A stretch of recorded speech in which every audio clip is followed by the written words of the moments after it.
कल तक बताए थे, जहां तक उसके आगे हम बढ़ते हैं। कर्क रेखा लगभग भारत के मध्य से गुजरती है। ये बात है, कर्क रेखा भारत के मध्य से गुजरती है। तो कर्क रेखा समझिएगा ये क्या होता है कि जैसे कि अगर हम भारत के मानचित्र को लें, ध्यान दीजिएगा, तो अगर हम भारत का मानचित्र अगर लेते हैं, ध्यान दीजिएगा,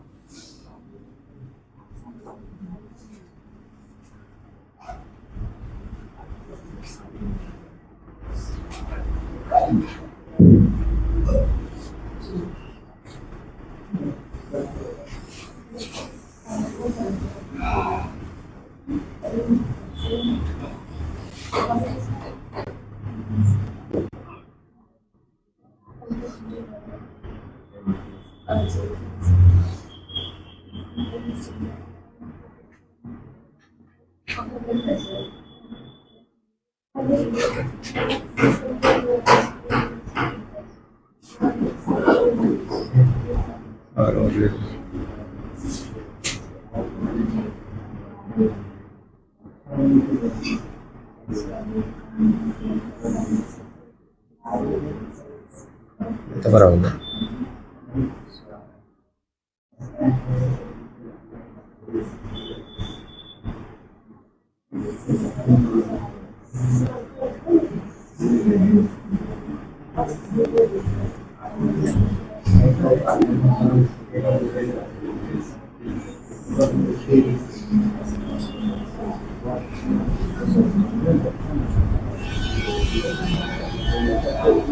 यहाँ से देखिएगा। यहाँ पर मैंने कल बताया था आपको कि भारतीय मानक समय रेखा जो है भारत के इस प्रकार से मध्य से गुजरती है, और भारत के कितने राज्यों से गुजरती है? 5 राज्यों से गुजरती है कि नहीं। और भारतीय मानक समय रेखा जो खास करके मापा गया है वह कहाँ से मापा गया है? तो इलाहाबाद, बात नहीं कीजिए, इलाहाबाद, नैनी से, यहाँ से आप जानते हैं। और ये मानक समय रेखा जो भारत से गुजरता है वह कितना डिग्री है? 82.1/2 डिग्री। ये बात आप जानते हैं, 82.1/2 डिग्री। ये तो मैंने कल इसका डिटेल बता दिया था। आज देखेंगे कर्क रेखा। तो ये भारत की जो कर्क रेखा है, ये कर्क रेखा कहाँ से गुजरता है? तो कर्क रेखा ये अक्षांशीय रेखा है। जैसे कि मान लीजिए कि ये मैं बनाता हूँ, यहाँ पर ये पृथ्वी है, ध्यान दीजिएगा। और पृथ्वी को क्या करता है? 2 बराबर भागों में जो काटता है वह कौन सा काटता है? अक्षांश, 0 डिग्री अक्षांश रेखा। इस प्रकार से 0 डिग्री अक्षांश के ऊपर जाएंगे तो अक्षांश जाने के बाद, ऊपर जाने के बाद ये अक्षांश रेखा इस प्रकार से इसको काटेगा। फिर दक्षिण में भी आएंगे तो दक्षिण में भी अक्षांश रेखा क्या करेगा? इसको काटेगा। ध्यान दीजिएगा, यहाँ तक जाते जाते ये 90 डिग्री अक्षांश रेखा होता है, जिसे नॉर्थ पोल के नाम से जाना जाता है। और दक्षिण में जाएंगे तो यहाँ पर भी 90 अक्षांश जाएंगे, और यहाँ पर क्या कहा जाएगा? साउथ पोल कहा जाएगा। तो इस प्रकार से देखिए, तो ये एक जो होती है, जिस प्रकार से हम बढ़ते जाए तो एक से एक अक्षांश रेखा जो होती है वह 23.1/2 डिग्री। ये 23.1/2 डिग्री अगर इसे मानते हैं, ध्यान दीजिएगा, तो इस 23.1/2 डिग्री को क्या कहा जाता है? कर्क रेखा। क्या कहेगा? कर्क रेखा। इसको इसलिए कहा जाता है कर्क रेखा, समझिएगा, कि इस 23 जैसे कि मान लीजिए कि इसको मैं यहाँ से मैं सीधा भी कर्क रेखा बताता हूँ। तो ये कर्क रेखा है, तो ये कर्क रेखा 23.1/2 डिग्री है। तो कर्क रेखा के ऊपर जाएंगे तो यहाँ का जो तापमान होता है अलग होता है। यानी कि इसकी जो बात करेंगे, यहाँ पर जो खास करके ग्रीष्म की बात करेंगे और ठंडी की बात करेंगे तो इसके बीच काफी का अंतर होता है, काफी। यानी कि कह सकते हैं यहाँ पर समशीतोष्ण कटिबंध है। आप अगर यहाँ पर जाएंगे, कर्क रेखा से उत्तर जाएंगे तो समशीतोष्ण कटिबंध पाया जाएगा, और कर्क रेखा के दक्षिण आएंगे तो वह उष्ण कटिबंध पाया जाएगा। क्या पाया जाएगा? उष्ण कटिबंध। अब ये जो उष्ण कटिबंध पाया जाता है, तो यानी कि इस कर्क रेखा की यही विशेषता होती है कि इसके उत्तर जो होती है अलग मानसून पाया जाता है, और इसके दक्षिण जो होता है वह अलग मानसून, अलग दाब, सारा कुछ पाया जाता है। तो यहाँ पर ये तो एक इसका कारण होता है। दूसरा कारण क्या होता है कि जैसे कि आपको पता है कि ये पृथ्वी सूर्य के चारों ओर घूमता है कि नहीं। पृथ्वी क्या करता है, चारों ओर सूर्य को घूमता है, और साथ ही साथ अपने एक्सिस पर ये क्या करता है, रोटेशन करता है, घूमता है कि नहीं। जब ये रोटेशन करता है तो एक समय के बाद ये खास करके पृथ्वी जो सूर्य के चारों ओर परिक्रमा करता है, तो एक समय के बाद क्या होता है कि ये 23.1/2 डिग्री कर्क रेखा पर सूर्य के किरण सीधा चमकता है। जिस तारीख को या जिस दिन सूर्य की किरण जो है कर्क रेखा पर सीधा लंबवत चमकेगा यानी सीधा पड़ेगा, तो उत्तरी गोलार्ध में दिन बड़ा होगा और रात छोटा होगा। समझ आपको, इसका पूरा डिटेल हम बताएंगे आपको, जहां पर आपको कर्क रेखा, मकर रेखा और सूर्य की किरण उत्तरायण और दक्षिणायन जो होता है, तो वहां पर वो डिटेल बताएंगे। यहां पर फिलहाल इस बात को समझिए कि कर्क रेखा पर सूर्य की किरण जब भी लंबवत चमकती है तो इस उत्तरी गोलार्ध में दिन बड़ा होता है और रात क्या होती है, छोटी होती है। ये कब लंबवत चमकता है, तो ये लंबवत चमकता है कब, ध्यान दीजिएगा, ये खास करके 21 जून को ही होता है। क्या देख ले, 21 जून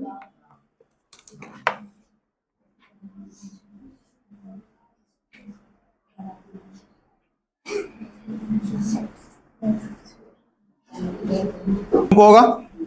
तो कर्क रेखा क्या, ये कर्क रेखा 21 जून को जो है इस कर्क रेखा पर जो है सूर्य की किरण क्या होगा, लंबवत चमकेगा, जिसके कारण से उत्तरी गोलार्ध भी क्या होगा, दिन बड़ा और रात छोटा।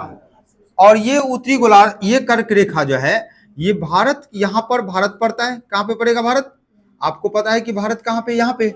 ये कर्क रेखा भारत के बीचों यानी कि बीचों बीच काटता है, यानी कि ये कर्क रेखा जो गुजरता है ये पूर्ण रूप से इसे बीचों बीच काटता है कि नहीं। तो ये कर्क रेखा इसको क्या करता है, बीचों बीच काटता है।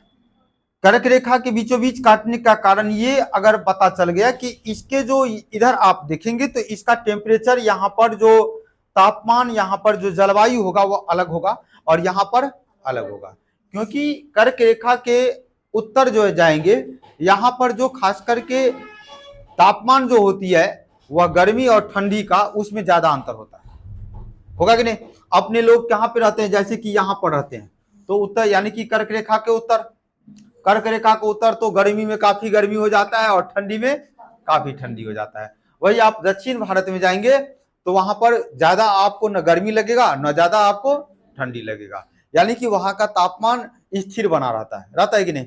तो ये जो खास करके ये कर्क रेखा इस बात को विभाजन करता है कि यानी कि कर्क रेखा के उत्तर जो तापमान होती है उसके जो खास करके ग्रीष्मकालीन और शीतकालीन के बीच जो होती है वह गैपिंग जो होती है समय का, यानी कि उसके ताप का जो होता है अंतर वह ज्यादा होता है, जबकि यहाँ पर ताप का अंतर ज्यादा नहीं होता है। यहाँ पर खास करके जो तापमान होगा, यहाँ का जो मौसम होगी वह स्थिर पाया जाता है कि नहीं। तो इस प्रकार से ये कर्क रेखा की यही विशेषता है। और कर्क रेखा क्या होगा, ये 21 जून यानी 21 जून को जो है सूर्य की किरण लंबवत जब चमकेगा तो उत्तरी गोलार्ध में दिन बड़ा और रात छोटा, है कि नहीं। जब उत्तरी गोलार्ध में दिन बड़ा होगा, जितना तारीख को उत्तरी गोलार्ध में दिन बड़ा होगा, वह इसमें दक्षिणी गोलार्ध में दिन वहां पर क्या हो जाएगा, छोटा हो जाएगा। वह सब डिटेल यहाँ पर देखेंगे। अब देखेंगे कर्क रेखा भारत के इस प्रकार से गुजरती है कि ये भारत को समान 2 भागों में बांटती है कि नहीं, समान 2 भागों में बांटती है। तो ये कर्क रेखा भारत के किन किन राज्यों से गुजरती है, क्वेश्चन पूछा जाता है। जैसे कि आपने ये बात देखा था कि भारतीय मानक समय रेखा जो है वह भारत के कितने राज्यों से गुजरती है, 5 राज्यों से। इसी प्रकार से कर्क रेखा भारत के कितने राज्यों से गुजरेगा, 8 राज्यों से। अब ये याद रखना है कि कौन कौन से राज्य से गुजरेगा, तो बिल्कुल कर्म से याद रखना है। यहां पर देखेंगे तो ये कहां से गुजरेगा, गुजरात से। कहां से, गुजरात से। पहले गुजरात ले लीजिए, उसके बाद कहां से, राजस्थान से। कहां से, राजस्थान से। फिर कहाँ आएगा, मध्य प्रदेश से। फिर आएगा आपका छत्तीसगढ़ से। फिर आएगा आपका झारखंड से, ध्यान दीजिएगा। फिर आएगा वेस्ट बंगाल से और फिर आएगा त्रिपुरा और मिजोरम। याद रहना चाहिए कि देखिए सबसे पहले अगर प्रवेश करेगा तो वह कहाँ कैसे प्रवेश करेगा, गुजरात के बाद वह राजस्थान में जाएगा, राजस्थान के बाद वह मध्य प्रदेश में, मध्य प्रदेश के बाद छत्तीसगढ़, छत्तीसगढ़ के बाद झारखंड, झारखंड के बाद वेस्ट बंगाल, और वेस्ट बंगाल के बाद त्रिपुरा, त्रिपुरा के बाद मिजोरम। इस प्रकार से भारत के 8 राज्यों से कर्क रेखा गुजरती है। ये बात याद रहना चाहिए। एक पॉइंट आपने ये देखा। दूसरा पॉइंट आप ये देख रहे हैं कि कर्क रेखा और भारतीय मानक समय रेखा कहीं पर काटती है एक दूसरे को, काटता है कि नहीं? अब ये कहां पे काटता है?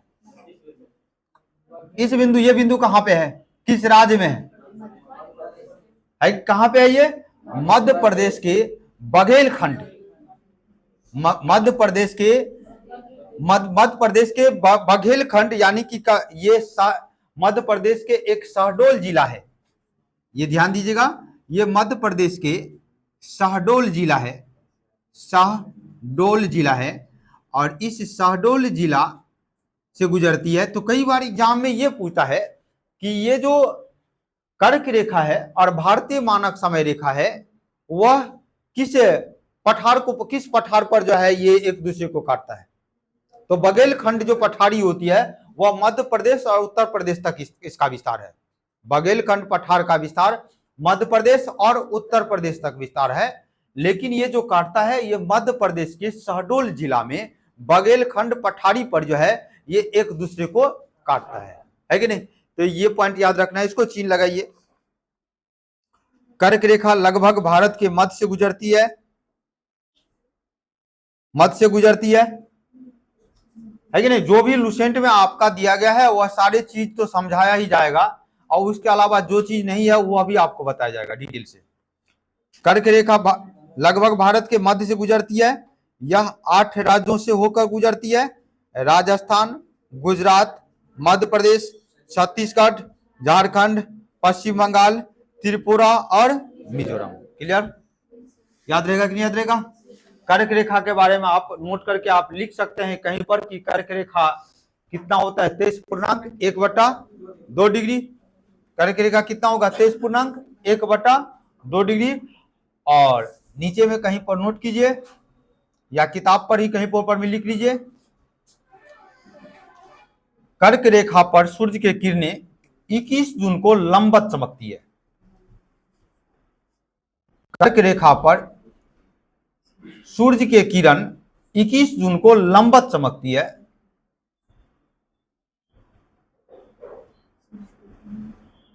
जिसके कारण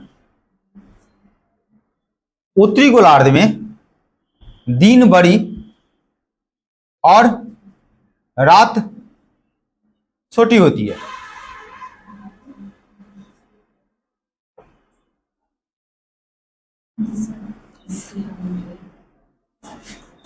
पॉइंट याद रहेगा? अब अगला पॉइंट देखिएगा। बघेलखंड की पठार पर, बघेलखंड कहां पर विस्तार है? मध्य प्रदेश और उत्तर प्रदेश। लेकिन मध्य प्रदेश के जगह पे शहडोल जिला है जहां पे, वहां पर जो है कर्क रेखा और भारतीय मानक समय रेखा एक दूसरे को काटती है। तो इसको भी चिन्ह लगाएंगे, नोट में लिखा हुआ है बघेलखंड पठार पर कर्क रेखा और भारतीय मानक समय रेखा एक दूसरे को काटती है, और ये मध्य प्रदेश के शहडोल जिले में है कि नहीं? अगला क्वेश्चन क्या है? पृथ्वी की चुंबकीय विषुवत रेखा क्या है? पृथ्वी की चुंबकीय विषुवत रेखा दक्षिण भारत के त्रिवेंद्रम, दक्षिण भारत के त्रिवेंद्रम, ये खास करके केरल के अनंतपुर, केरल की राजधानी कहां पे है? तिरुअनंतपुरम, और इसी तिरुअनंतपुरम को त्रिवेंद्रम भी कहा जाता है, यानी त्रिवेंद्रम यहाँ पे है। तो ध्यान दीजिएगा, इस त्रिवेंद्रम से जो है, यानी पृथ्वी की जो चुंबकीय, यहां पर दिया गया है पृथ्वी की चुंबकीय विषुवत रेखा। तो आपको पता है कि ये खास करके ये पृथ्वी है, और पृथ्वी पर जो अक्षांश रेखा, जिसका 0 डिग्री अक्षांश रेखा है, उसको कहा जाता है विषुवत रेखा। क्या कहा जाता है? विषुवत रेखा इस पृथ्वी को 2 भागों में बांटती है, उत्तर को उत्तरी गोलार्ध और दक्षिण को दक्षिणी गोलार्ध कहा जाता है कि नहीं? तो ये भी पृथ्वी में क्या है, पृथ्वी के जो खास करके इसके क्रोड और मेंटल है, उसमें खास करके चुंबकीय क्षेत्र पाए जाने के कारण से वह चुंबकीय क्षेत्र का भी अक्षांश रेखा होता है, चुंबकीय क्षेत्र का भी अक्षांश रेखा होता है। तो पृथ्वी का जो चुंबकीय विषुवत रेखा, जब भी चुंबकीय विषुवत रेखा बोलेंगे तो चुंबकीय विषुवत रेखा मतलब कितना डिग्री? 0 डिग्री। चुंबकीय विषुवत रेखा दक्षिण भारत के कहां से गुजरता है? तिरुवनंतपुरम से। यानी कि आप ध्यान दीजिएगा, या चुंबकीय विषुवत रेखा की अगर बात करें तो ये चुंबकीय विषुवत रेखा जो होगा वह कितने डिग्री रेखा होगा? तो 0 डिग्री रेखा होगा। कितने डिग्री होगा? और ये 0 डिग्री नहीं, ये 0 डिग्री विषुवत रेखा अलग रेखा है। ये चुंबकीय का एक अलग निर्धारण होती है, इसका जो रेखा होती है वह अलग काल्पनिक रेखा होती है। यानी ये रेखा खींचा हुआ नहीं है, ऐसा कल्पना किया गया है कि ये रेखा यहां से ये रेखा गुजरेगी, ये रेखा यहां से गुजरेगी, ऐसा कल्पना किया गया है। इसलिए अक्षांश रेखा को काल्पनिक रेखा भी कहा जाता है कि नहीं? तो ये जो चुंबकीय विषुवत रेखा है यहां भी इसको कल्पना किया गया है। और ये 0 डिग्री ये 0 डिग्री चुंबकीय विषुवत रेखा है, ये भारत के तिरुवनंतपुरम के त्रिवेंद्रम से ही गुजरता है कि नहीं? तो ये पॉइंट, पृथ्वी के चुंबकीय विषुवत रेखा दक्षिण भारत के त्रिवेंद्रम से गुजरती है। अगला है भारतीय उपमहाद्वीप में सम्मिलित देश। अब भारतीय उपमहाद्वीप में कौन कौन से सम्मिलित देश होगा? भारत होगा, पाकिस्तान होगा, बांग्लादेश होगा, नेपाल होगा और भूटान होगा। याद रहेगा कि नहीं?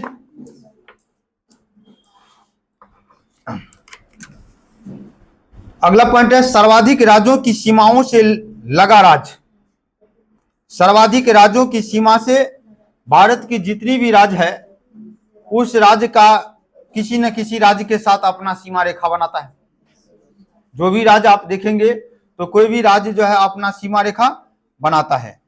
तो इसमें से ऐसा भारत का कौन सा राज्य है जिस राज्य का अधिकांश राज्यों से अपना सीमा बनाता है? तो कौन सा है? उत्तर प्रदेश है। और ये उत्तर प्रदेश भारत के कितने राज्य से सीमा बनाते हैं? तो 8 राज्य से। तो सर्वाधिक राज्यों, ये चिन्ह लगाएंगे आप, सर्वाधिक राज्यों की सीमाओं से, सर्वाधिक राज्यों की सीमाओं से लगा राज्य उत्तर प्रदेश है। इसकी सीमा 8 राज्यों उत्तराखंड, हिमाचल प्रदेश, हरियाणा, राजस्थान, मध्य प्रदेश, छत्तीसगढ़, झारखंड और बिहार से लगी है कि नहीं?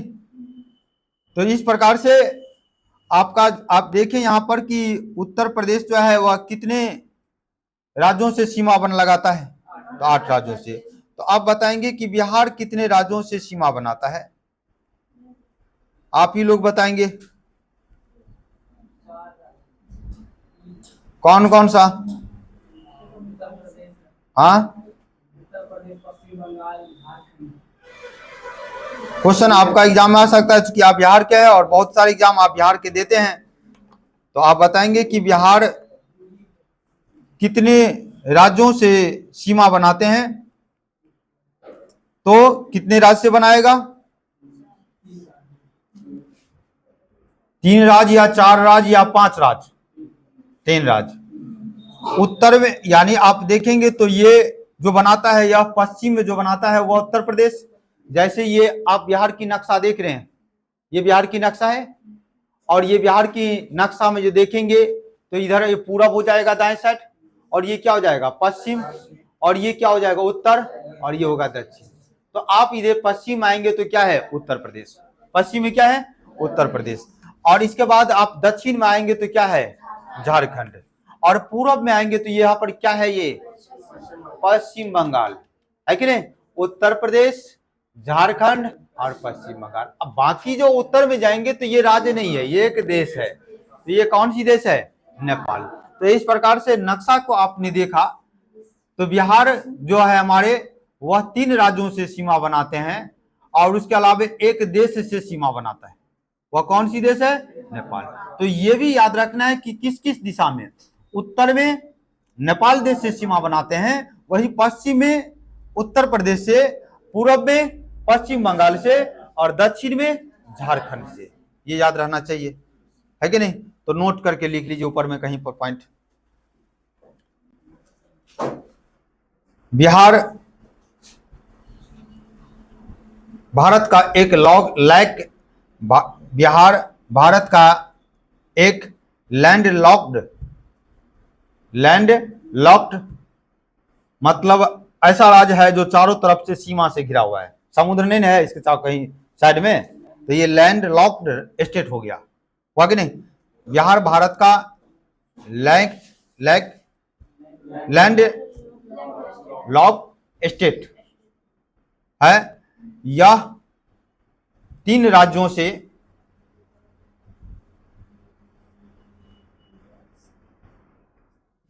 से सीमा बनाते हैं। कौन कौन सा? यूपी, झारखंड और पश्चिम बंगाल।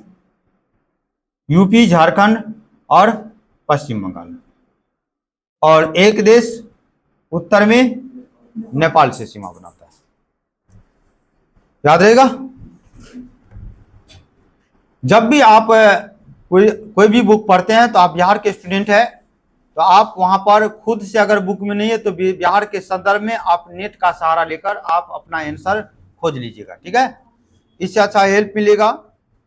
अगला क्वेश्चन है, भारतीय राज्यों में गुजरात राज्य तट रेखा सर्वाधिक लंबी है। तट रेखा मतलब क्या होता है? ऐसा राज्य जो समुद्र से सटा हुआ हो। तो भारत में जो देखेंगे तो तट समुद्र से सटा हुआ कौन कौन सा राज्य है वह भी आपको चिन्हित करना है। तो जितने भी राज्य है जो समुद्र से सटा हुआ है उसमें कौन सा राज्य जो है समुद्र से ज्यादा सीमा बनाता है? कौन सा है? गुजरात है। तो भारतीय राज्यों में गुजरात राज्य की तट रेखा सर्वाधिक लंबी है। इसके बाद कौन सा है? आंध्र प्रदेश की तट रेखा लंबी है कि नहीं। भारत के 9 राज्य, भारत के कितने राज्य? 9 राज्य तट रेखा से लगे हैं, यानी कि भारत के कितने राज्य जो है समुद्र से सटा हुआ है? तो 9 राज्य है। इसमें आपको गुजरात, महाराष्ट्र, गोवा, कर्नाटक, केरल, तमिलनाडु, आंध्र प्रदेश, उड़ीसा और पश्चिम बंगाल। अगर आप मैप पे जाए तो मैप पे आपको बिल्कुल आपको यहाँ पर चिन्हित हो जाएगा कि अगर आप मैप पे जाते हैं तो देखेंगे तो यहाँ पर गुजरात आएगा कि नहीं? गुजरात आएगा। इसके बाद क्या आएगा? महाराष्ट्र आएगा कि नहीं? महाराष्ट्र के बाद क्या आएगा? महाराष्ट्र। उसके बाद आएगा आपका गोवा। उसके बाद क्या आएगा? कर्नाटक आएगा कि नहीं आएगा? उसके बाद आएगा केरल। और केरल के बाद क्या आएगा? यहाँ से यहाँ केरल, यहाँ पर तमिलनाडु है कि नहीं। और फिर क्या आएगा? आंध्र प्रदेश। फिर क्या आएगा? ओडिशा है कि नहीं। आप देख रहे हैं आंध्र प्रदेश और तमिलनाडु का कुछ हिस्सा पूर्वी तट पे है, कुछ हिस्सा पश्चिमी तट पे है। तमिलनाडु एक ऐसा स्टेट है जो कि एक पूरब और एक पश्चिम भी अपना तट रेखा बनाता है। और इसके बाद पूर्व में आंध्र प्रदेश, ओडिशा। ओडिशा के बाद कौन सा होगा? वेस्ट बंगाल। कौन सा होगा? वेस्ट बंगाल। इस प्रकार से आप देखें तो भारत के खास करके 1 2 3 4 5 6 7 8 और 9 यानी 9 राज्य ऐसे हैं जो समुद्र से सटा हुआ है और समुद्र से अपना तटीय रेखा बनाता है। तो ये भी क्वेश्चन आपके एग्जाम में आता है। तो इसके बाद आंध्र प्रदेश तट रेखा सबसे लंबी है। भारत के 9 राज्य तट रेखा से लगे हैं। ये राज्य है गुजरात, महाराष्ट्र, गोवा, कर्नाटक, केरल, तमिलनाडु, आंध्र प्रदेश, ओडिशा और पश्चिम बंगाल, ठीक है। अगला है, देखेंगे इसको, आपने चिन्ह लगाया। पूर्वोत्तर भारतीय राज्यों में, पूर्वोत्तर मतलब, पूर्वोत्तर का मतलब होता है पूरब और उत्तर। उत्तर पूरब, पूर्वोत्तर का मतलब उत्तर पूरब। तो अगर आप उत्तर पूरब में जाएंगे तो ये हो गया आपका नॉर्थ और ये हो गया आपका ईस्ट, यानी कि ये हो गया उत्तर और ये हो गया आपका पूरब। ध्यान दीजिएगा। अब इनके बीच जो स्टेट है, इस स्टेट की जिक्र है यहाँ पर, अगले। तो यहां पर दिया है कि पूर्वोत्तर भारतीय राज्यों में नागालैंड, मणिपुर, अरुणाचल प्रदेश एवं सिक्किम की सीमाएं बांग्लादेश से नहीं मिलती है। नहीं मिलती है। क्वेश्चन इसलिए पूछता है कि आपके एग्जाम में पूछेगा कि निम्न में से पूर्वोत्तर के कौन से राज्य है जो बांग्लादेश से अपना सीमा नहीं बनाता है। जैसे कि आप देखें तो इस नक्शा में देखेंगे तो ये जो देश है ये बांग्लादेश है। कौन सा देश है? बांग्लादेश है। अब इस बांग्लादेश से जो ये पूर्वोत्तर के ऐसे कौन से राज्य है जो ये बांग्लादेश से सीमा नहीं बनाता है, ये बिल्कुल खास करके याद रहना चाहिए, है कि नहीं? तो कौन कौन सा, अगर सीमा कौन कौन लगाता है बांग्लादेश से, कौन कौन सा सीमा लगाएंगे? तो एक तो पूर्वोत्तर राज्य की बात करते हैं तो असम लगाएगा, मेघालय लगाता है कि नहीं लगाता है? मेघालय, उसके बाद आपका त्रिपुरा, मिजोरम और मणिपुर लगाता है क्या? नहीं लगाता है। तो कौन कौन सा है पूर्वोत्तर राज्य में? एक तो होगा असम, एक तो होगा मेघालय, और एक होगा त्रिपुरा, और एक होगा आपका मिजोरम। पश्चिम बंगाल छोड़ दीजिए, पश्चिम बंगाल को पूर्वोत्तर राज्य में आप क्यों ले जाते हैं? छोड़िए, पश्चिम बंगाल को पूर्वोत्तर राज्य में अभी नहीं ले जाना है यहां पर।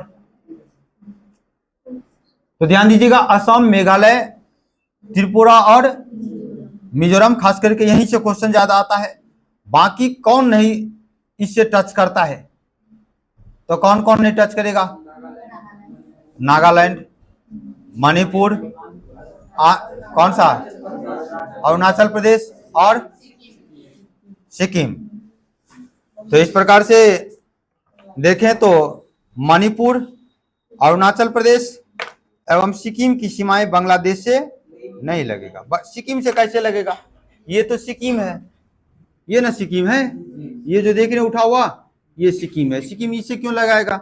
इधर लगाएगा नेपाल, इधर लगाएगा भूटान, और इधर चीन। नेपाल, भूटान और चीन, ये भाई इसे क्यों लगाएगा बांग्लादेश, है कि नहीं? बिल्कुल आपको मैप 2 बार 3 बार अपने घरों पर इसको प्रैक्टिस करेंगे, बनाएंगे, और उसके बाद जो है कौन सा स्टेट कहाँ पे है उसको एक बार थोड़ा सा अध्ययन करेंगे तो बैठ जाने के बाद दिमाग पर, जब आप कोई भी बुक पढ़ेंगे ज्योग्राफी तो वहां पर इजी वे में समझ में आएगा और याद भी रहेगा। अगला पॉइंट है, पाकिस्तान के सीमा से लगे 3 भारतीय राज्य। पाकिस्तान के सीमा से लगे 3 भारतीय राज्य है। कौन कौन सा है? राजस्थान, मध्य प्रदेश, कौन बोल रहा है जी? मध्य प्रदेश भी पढ़ रहे हैं, बीच में से मध्य प्रदेश उठा के ये जम्मू कश्मीर लेके पाकिस्तान तरफ लेके चला गया। ऐसा आदमी है, कभी बिहार को उठा के लेकर पाकिस्तान से टच कर दीजिएगा। ऐसे क्यों करते हैं, है कि नहीं? तो पाकिस्तान से राज्य की बात होगा, केंद्र शासित प्रदेश नहीं, राज्य का बात होगा। तो कौन कौन से राज्य है? तो राज्य में राजस्थान, गुजरात और पंजाब। और जबकि आपके केंद्र शासित प्रदेश का बात होगा तो कौन कौन सा होगा?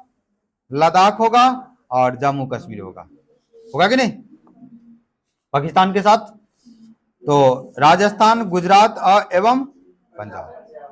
अगला है अरुणाचल प्रदेश की सीमा, पूरब के अरुणाचल प्रदेश की सीमा कहां पे लगा है? अगर ये आपको भारत में कौन कौन सा राज्य कहां पे है तो आराम से याद हो जाएगा। तो अरुणाचल प्रदेश जो है ये कहां पर? म्यांमार में। अरुणाचल प्रदेश की सीमा पूरब में म्यांमार से और पश्चिम में कहां से? भूटान से। देखिए, है कि नहीं? ये अरुणाचल प्रदेश है, पूरब में म्यांमार से, ये अरुणाचल प्रदेश पूरब में म्यांमार से और इसके पश्चिम में भूटान, है कि नहीं? पूरब में म्यांमार और पश्चिम में भूटान से और उत्तर में चीन से मिलता है। सिक्किम की बात करेंगे तो सिक्किम किससे सीमा बनाता है? पश्चिम में नेपाल, पूरब में भूटान और उत्तर में चीन, है कि नहीं? तीनों ओर बांग्लादेश से घिरा राज्य, तीनों ओर बांग्लादेश से घिरा राज्य। देखिए ये जो देख रहे हैं ना, ये वाला पार्ट यहां पर ऐसे करके ये बांग्लादेश है कि नहीं? ये कैसा बांग्लादेश है? यहाँ पर तीनों ओर से बांग्लादेश यहाँ पर है और ये बीच में क्या है? त्रिपुरा। अजीबोगरीब, है कि नहीं? एक देश के बीच में जो है भारत घुस गया है। इससे पहले भी 1972 से और अजीबोगरीब था, है कि नहीं। पाकिस्तान इधर भी था और पाकिस्तान इधर भी था, बीच में भारत था, है कि नहीं, अजीबोगरीब था। तो कुछ ना कुछ इसके कारण होते हैं, वह यह इतिहास का विषय है। तो तीनों ओर बांग्लादेश से घिरा राज्य त्रिपुरा है, केवल उत्तर पूर्व में यह असम और मिजोरम से है कि नहीं। उत्तर और पूर्व में यह असम और मिजोरम से जुड़ा है। इसको चिन्ह लगाइए वीवीआई करके। ये क्वेश्चन पूछता है तीनों ओर बांग्लादेश से घिरा राज्य कौन सा है, त्रिपुरा।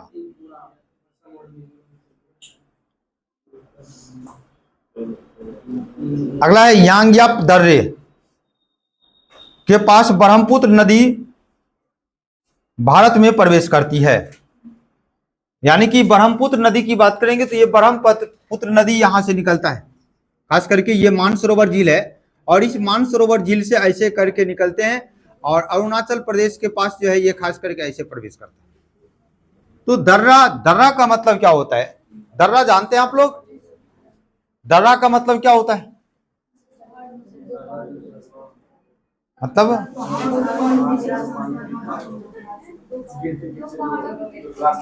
रास्ता बन गया, उसको दर्रा कहते हैं। दर्रा का मतलब ये हुआ कि यानी कि प्राचीन समय में पहले कभी नदी बहता होगा, अब वह नदी वहां पर बहना बंद हो गया। नदी जो है अपना दिशा बदल के अब दूसरा दिशा कर लिया है, तो अब वह जो बीच में जो गैपिंग बन गया है ना, उसी को कहते हैं दर्रा, है कि नहीं। तो कभी कभी क्या होता है कि जो नदी जो दर्रा होती है वह दर्रा बन जाता है, उसके बाद फिर बाद में कभी उस दर्रा से कोई दूसरी नदी बहने लगती है। तो ये ब्रह्मपुत्र नदी जो है खास करके देखेंगे, ये तिब्बत के पास कैलाश पर्वत मानसरोवर झील के पास से ये निकलकर ये सीधे ऐसे आती है, और यहाँ पर ये किस दर्रे से भारत में प्रवेश करती है, ये क्वेश्चन पूछता है, किस दर्रे से भारत में प्रवेश करती है। तो ये एक दर्रा है, इसका नाम है यांग्याप दर्रा, है कि नहीं।